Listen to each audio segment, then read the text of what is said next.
100కు పైగా దీర్ఘకాలిక సమస్యలకు ఎటువంటి ఆపరేషన్ దుష్ప్రభావాలు లేకుండా హోమియోపతి చికిత్స.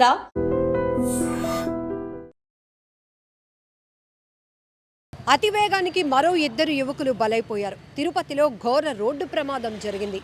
తిరుపతిలోని గరుడ వారధిపై జరిగినటువంటి ప్రమాద దృశ్యాలు ప్రతి ఒక్కరిని తీవ్రంగా కలిచివేస్తున్నాయి. ఎందుకంటే ఇది సాధారణంగా జరిగేట్లాగా జరిగినటువంటి రోడ్డు ప్రమాదం కాదు.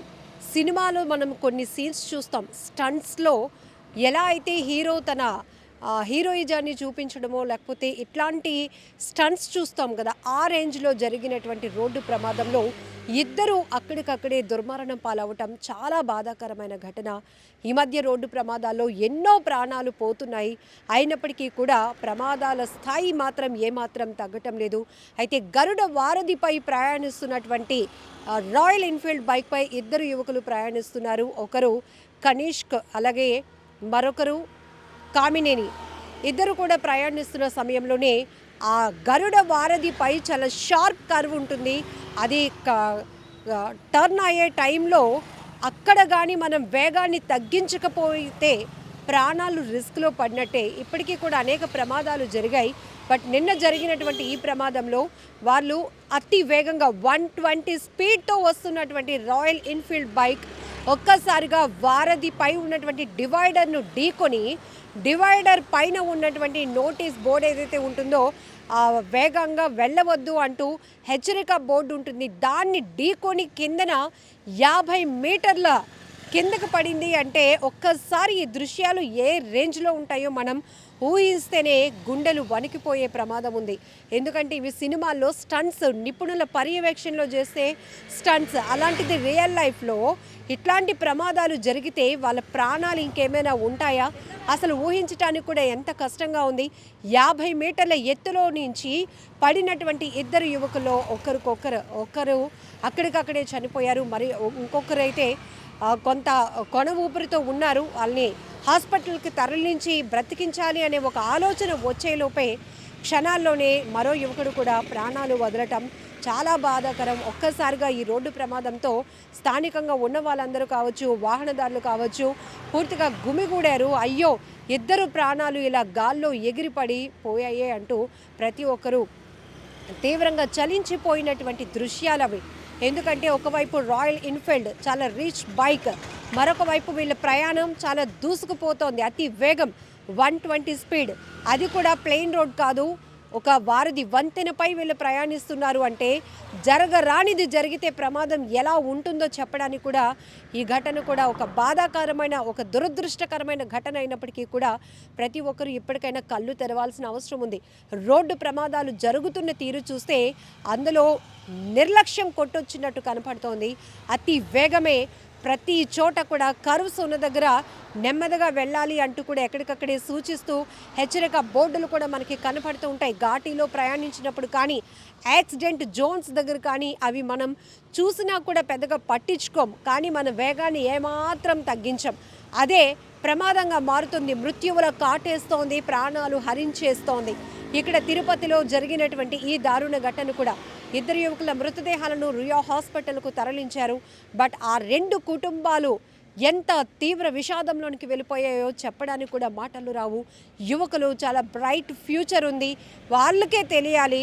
అసలు భవిష్యత్తు పైన ఒక గోల్ ఉండేటటువంటి వాళ్ళు ఎంత జాగ్రత్తగా రోడ్డు ఎక్కితే చాలు, మనం ఎంత జాగ్రత్తగా ప్రయాణించాల్సిన అవసరం ఉంటుందో కూడా ప్రతి ఒక్కరి మైండ్లో ఉండాలి. ఇలాంటి ప్రమాదాలు అతివేగం వల్ల మన ప్రాణాలు పోవడమే కాదు, పక్కనున్న వాళ్ళ ప్రాణాలను కూడా మనం రిస్క్లో పడేసే వాళ్ళం అవుతాం. ఎప్పటికప్పుడు రోడ్డు ప్రమాదాలపై హెచ్చరిస్తూనే ఉన్నా, సూచనలు చేస్తూనే ఉన్నా, జాగ్రత్తలు చెబుతున్నా, మైనర్లకు, టీనేజర్స్కి కౌన్సిలింగ్లు ఇస్తున్నా, అబ్బే ప్రయోజనమే లేదు. ఎక్స్పాన్సివ్ బైక్లు, బైక్ చేతికి వచ్చిందంటే రేసింగ్ ఇచ్చుకుంటూ దూసుకుపోవడమే తప్ప అది కంట్రోల్ తప్పితే మన ప్రాణాలు ఏమవుతాయి అనే కనీస ఆలోచన, విజ్ఞత కూడా లేకుండా వీళ్ళ ప్రయాణం కొనసాగిస్తున్నారు.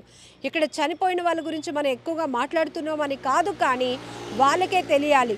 ఈ వారధిపై ప్రయాణిస్తున్నప్పుడు, ఇక్కడ బ్రిడ్జ్ పై మనం ప్రయాణిస్తున్నప్పుడు మన వేగాన్ని ఎలా కంట్రోల్లో పెట్టుకోవాలి అన్నది వాళ్ళకే తెలియాలి. బట్ అక్కడ వాళ్ళకి సెల్ఫ్ కంట్రోల్ లేదు. అతి వేగంగా దూసుకుపోతూ 120 స్పీడ్తో వెళ్తున్నటువంటి బైక్ ఒక్కసారిగా వంతెనపై ఉన్న డివైడర్ను ఢీకొని దానిపైన ఉన్నటువంటి ఐరన్ బోర్డు ఉంటుంది మనకి, అక్కడ స్లోగా వెళ్ళండి కర్వ్ ఉంది అని చెప్పి. అలాంటి ఒక బోర్డ్ని బైక్ ఢీకొనడం వల్ల బైక్ అక్కడే పడిపోయింది. ఈ ఇద్దరు యువకులు మాత్రం 50 మీటర్ల కిందకి ఎగిరి పడ్డారు. ఇద్దరికి డిస్టెన్స్ కూడా 20 మీటర్స్ దూరంలో ఒకరి మృతదేహం పడితే మరొకరు మృతదేహం 20 మీటర్స్ డిస్టెన్స్లో. ఒకవేళ ఆ బోర్డును కూడా ఇది ఆపకపోతే బైక్ కూడా ఎగిరి పడితే ఇంకెంతమంది ప్రాణాలు పోయేవో అసలు ఊహిస్తేనే చాలా కష్టంగా ఉంది కదా. చాలా దారుణమైన ఘటన. కుటుంబాలు తీవ్రంగా రోధిస్తున్నాయి తమ బిడ్డల్ని పోగొట్టుకున్నందుకు. కానీ ప్రతి ఒక్కరూ కూడా అక్కడికి చేరుకుని గుమిగూడారు. అయ్యో, ఇంత దారుణమైన రోడ్ యాక్సిడెంట్ని మేము చూడలేదు. తరచుగా ఇక్కడ ప్రమాదాలు జరుగుతున్నాయి కానీ ఈ స్థాయిలో రోడ్డు ప్రమాదం జరగటం, ఈ స్థాయిలో ఇద్దరు యువకులు స్పాట్లోనే చనిపోవటం, బైక్ ఎగిరి పడటం, సినిమాటిక్ రేంజ్లో ఈ సీన్ అంతా కనిపించింది అంటూ అక్కడ ఉన్న వాళ్ళు కూడా చర్చించుకోవటం కూడా చాలా బాధాకరమైన ఘటన. ఇప్పటికైనా రోడ్డు ప్రమాదాలు ఎక్కువగా జరగటానికి కారణం ప్రధానమైనది అతి వేగం వల్లే జరుగుతున్నాయి. సెల్ఫ్ కంట్రోల్ ఉండటం లేదు, దూసుకుపోతున్నారు. మనకేవి అడ్డు అదుపు లేదు అనుకుంటున్నారు కానీ మృత్యువు కాటేసినట్టు కూర్చుంటోంది.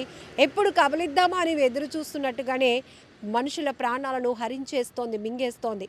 బాధాకరమైన ఘటన. అసలు రోడ్డు ప్రమాదాలు పూర్తిగా నివారణ జరగాలి అంటే ఎట్లాంటి వాల్యుబుల్ సజెషన్ మీ నుంచి ఉన్నాయో కూడా కామెంట్ బాక్స్లో మెన్షన్ చేయండి.